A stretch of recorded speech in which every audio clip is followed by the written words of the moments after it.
Our hearts beat to the city streets. We began to feel the fire. We rise like tall buildings as the chemicals they take us higher. The night's young, it has just begun as she puts her hand in mine. We wanna chase the night, wanna dance to the light, pull the stars from the sky, just two hearts running wild. Andito na ako sa bahay mga mamshi at bumili na lang din ako ng tinapay dahil hindi pa kami nag-almusal. Actually, meron talaga akong sadya sa supermarket, kaya ako maaga pa pumunta doon. So, 15 minutes before nag-open ang supermarket is nakapila na ako. So, ipapakita ko sa inyo mga mamshi kung ano yung aking binili doon, Charis. Ako sa inyo yung aking ipinunta doon sa supermarket kasi yung supermarket na yun may mga tinda din siya na mga kung ano-anong anik-anik na gamit sa bahay. So ito yung pinuntahan ko ng maaga pa kasi dito mga mamshi may mga ilang supermarket dito mga mamshi na parang may inaano sila na sale and then may schedule sila na araw kung anong araw yung dadating.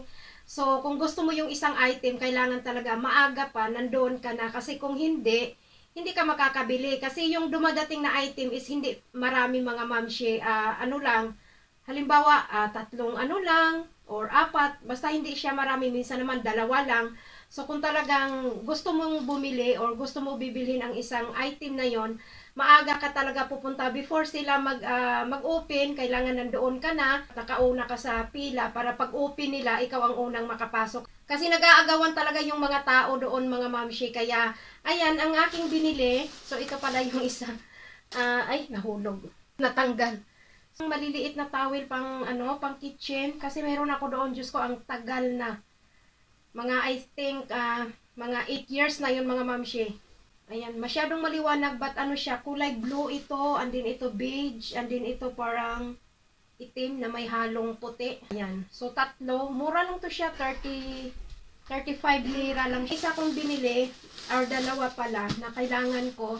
Kasi ito mga mamshis, ano to siya, yung ganito, pang ano dito sa kama. So, matagal na ako hindi bumili. 1 decade na yan. Bumili ako ng bago mga mamshi, so titingnan natin. Maganda to siya na klase kasi hindi siya basta-basta nababasa daw yung ano, halimbawa may matapon na tubig or ano. So hindi daw basta-basta nababasa yung kama. So ayan siya mga mamshi. Isusukat natin ngayon kung kasya ba sa kama. Pero tanggalin ko din kasi hindi pa to siyempre lalabhan, kailangan labhan natin. Before pala natin isukat mga mamshi, ito din yung binili ko para sa anak ko. Merong kama yung anak ko mga mamshi, airbed. Dati inilatag namin yan dyan. But, humiga lang siya ng I think mga ilang araw lang. And then after noon, ayaw na niya doon humiga. Kasi sabi niya, bakit ganun daw ang kama niya? Hindi daw katulad sa amin. Pinapahiga namin, binabantayan ko. Hindi nakakatulong siya. Pero pagka, aakyat din siya dito sa kama namin. Kaya, ayun, niligpit ko na lang. Ayaw talaga niya humiga na. Nagbabala kami na bibilhan siya ng talagang totoong kama na parang katulad nito, hindi na yung airbed. Pag makabenta si Dodong ng kanyang mga kalakal, bibilhan namin siya ng kama. So, ayan, binilhan ko na lang din siya para pag makabili na kami ng kama niya. So, ayan, naka-ready na ito. Kasi yung airbed niya is walang ganito. Basta meron lang siyang meron din na naman siyang pangsapin, pangbata din yun na pangsapin ng kama, but walang ganito, hindi ako bumili. Lalo na nung ayaw na niya humiga sa kama niya. Kapal siya mga mamshi, oh, kasing kapal ng mukha niya. Ayan, design siya mga mamshi, oh, yung parang flower. Masyadong maliwanag yung ating, wala akong gamit na ilaw, ano lang, ayun sa, liwanag sa labas. Susukat ko, hindi ko lang tanggalin tong ano.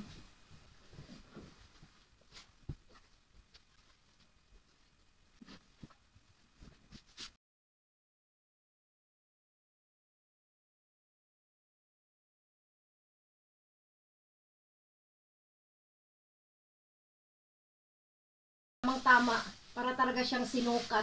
Tsaka maganda yung quality niya. Maganda yung quality pero hindi to talaga mahal. Isusulat ko dyan sa screen kung magkano to mga mamshi sa pira natin sa Pinas. So ayan.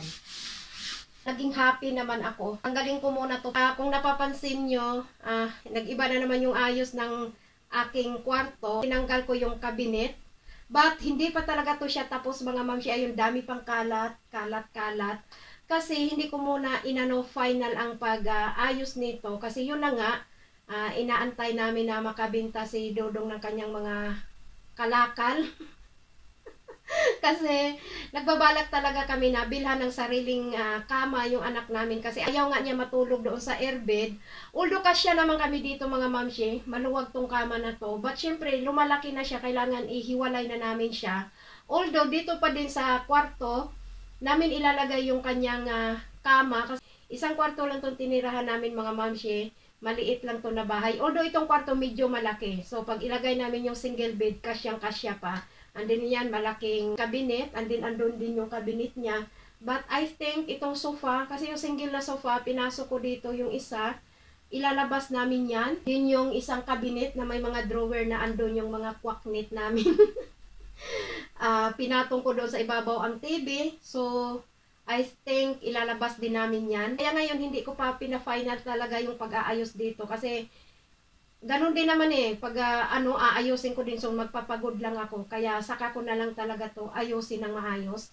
Nag-declutter ako mga mamshi doon sa cabinet, yung mga damit ng anak ko at saka yung iba mga damit ko. So yung anak ko madami na siyang mga pang summer na maliit na, so next summer hindi na niya yung masusuot.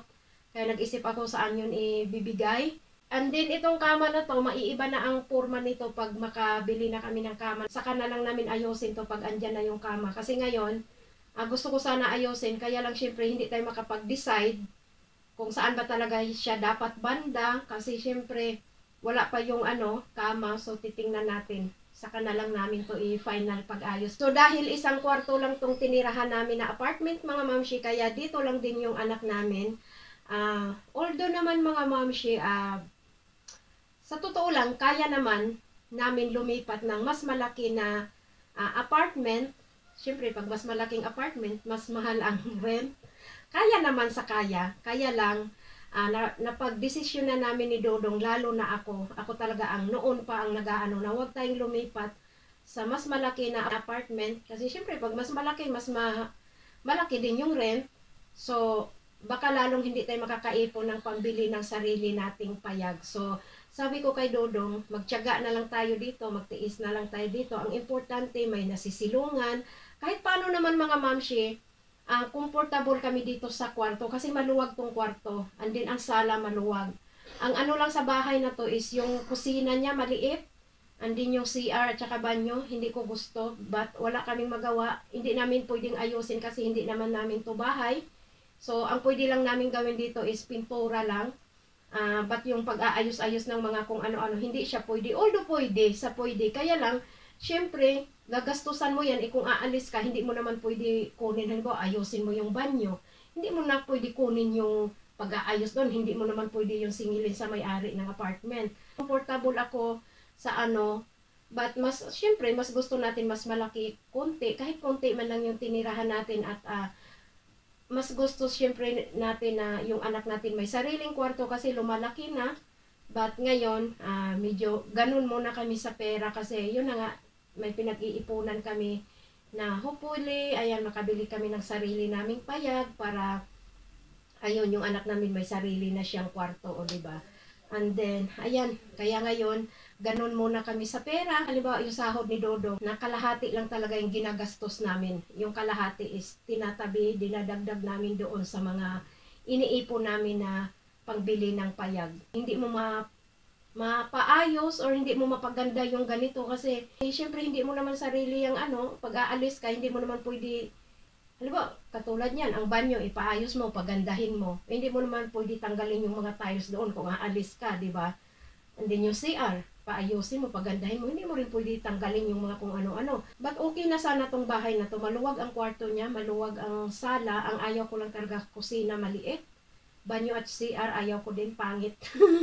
But, ayan, pagtiyagaan lang muna natin ngayon. May awa ang Lord. Ayan.